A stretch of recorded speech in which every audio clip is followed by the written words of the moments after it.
ঘটনাটা এমন ছিল যে একদিন নবী সাল্লাল্লাহু আলাইহি ওয়াসাল্লাম ওযু করছিলেন রাতের বেলা তাহাজ্জুদের সালাতের জন্য। ওযু করার আগে মানুষ তো একটু ওয়াশরুমে যায়।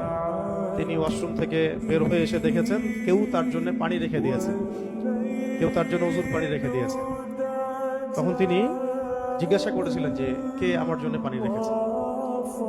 তখন আব্দুল্লাহ বিন আব্বাস রাদিয়াল্লাহু আনহু বলেছেন, আমি রেখেছি।